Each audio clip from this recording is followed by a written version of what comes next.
We only got one day into 2022 when we received some devastating news.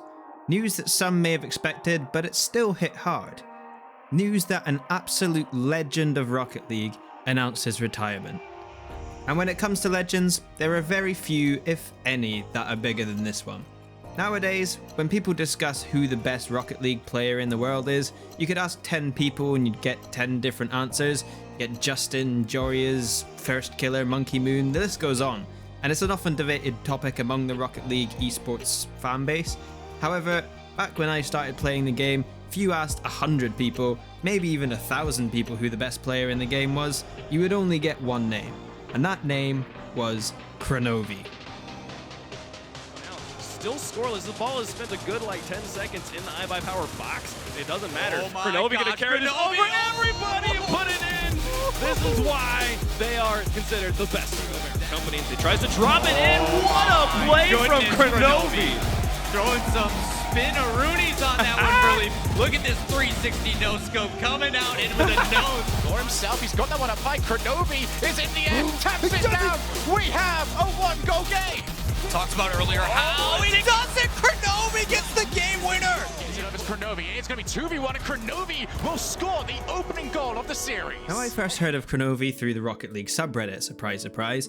Clips of his gameplay would often get posted there and people would just be in awe in the comments. Even on other people's clips that weren't even Kronovi's, you'd get comments saying, "Oh, who do you think you are, Kronovi?" And there would be many references to the mountain, which is of course a kind of meme that came about from Kronovi's player spotlight shown for RLCS Season 1. I want to be that mountain that everyone else has to try to climb, and if you can make it to the top, I'm going to kick you right back off. And as a mostly casual gamer at the time who really only played with friends, I wasn't really that familiar with esports. Heck, I didn't even play ranked in the original Season 1 because I thought back then that was only for the really good players, like Kronovi. And that's kind of how much of a noob I was back then. But even a noob like me, I knew the name Kronovi.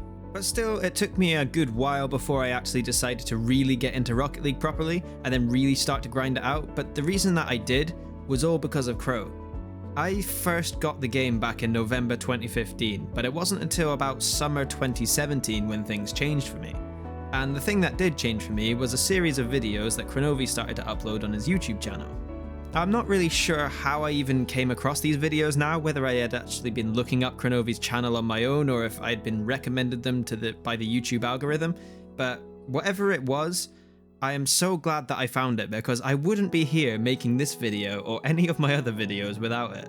These videos were a Road to Grand Champions series with Kro and his former teammate Lechinho. And these days, I'm not really one for watching Road to GC, Road to SSL videos. And by the way, in case there are any watching who are new and maybe unaware, Grand Champion is what the highest rank in the game used to be before it went free to play. But this Road to Grand Champion series was the first I had seen.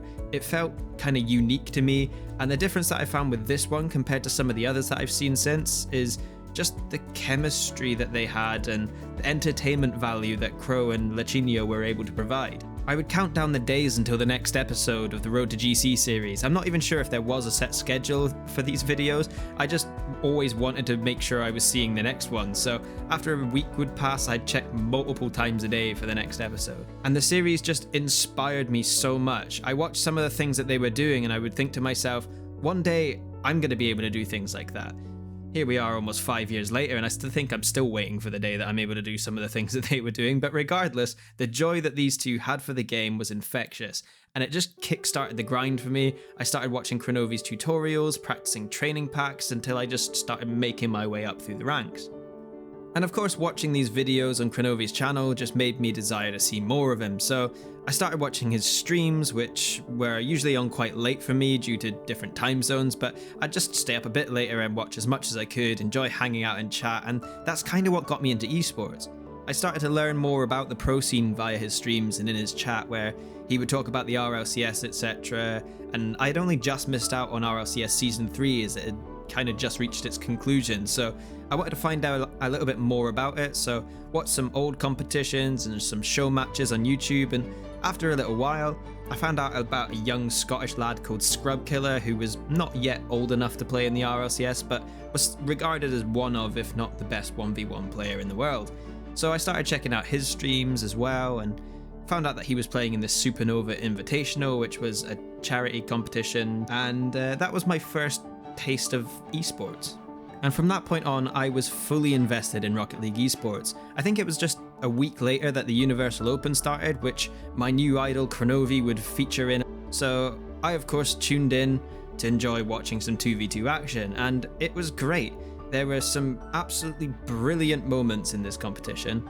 If I remember correctly, a number of players were unable to make it for day one. I think it was due to some bad weather, and that led to like one player playing with his dad, as well as Kronovi's team being jumbled about a bit. Sadly, G2 didn't make it very far, getting put out of the lower bracket in round 2, but it was still a thoroughly enjoyable competition, and it was a great experience for me having my first sort of proper Rocket League esports event. I then watched every single match of the subsequent RLCS Season 4, cheering on my favourite player Kronovi and the rest of G2. They were very dominant through league play, stumbling only once, which caused them to finish second in league play behind a very strong team of Cloud9, but the second place finish would guarantee them a spot at the World Championships, where they would go on to finish a somewhat disappointing 4th, but the Gale Force Esports team that knocked them down to the lower bracket were a team that would completely dominate the professional Rocket League scene for over a year, and then it was ultimately Cloud9 that put them out of the competition a little bit later.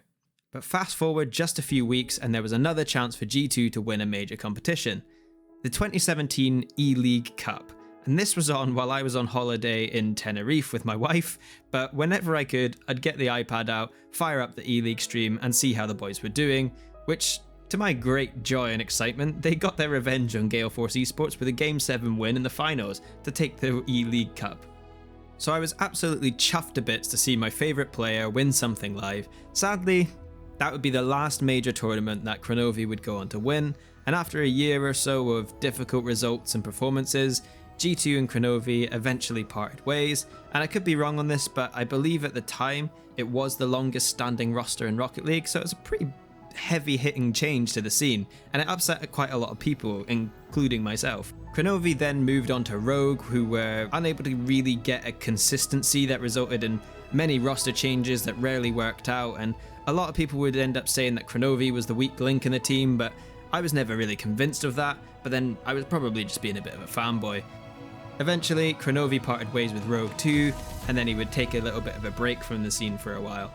At this point, people were now asking if he was going to be retiring or if he'd ever come back, but come back he did, and he returned with Continuum, which in his retirement tweet he says, "This team rekindled his passion for the game," and I must say you could kind of tell. Watching him play with them, he just looked a lot more free than he did with Rogue, and it's kind of weird, but somehow his car kind of looked happier. The Continuum team would then get picked up by the old Kansas City Pioneers, which is where Crow would stay, eventually dropping to the substitute spot before announcing his retirement now. His retirement announcement has probably been met with more love from the Rocket League community than I think I have ever seen before. The impact that this man has had on so many people's lives in this community is immeasurable.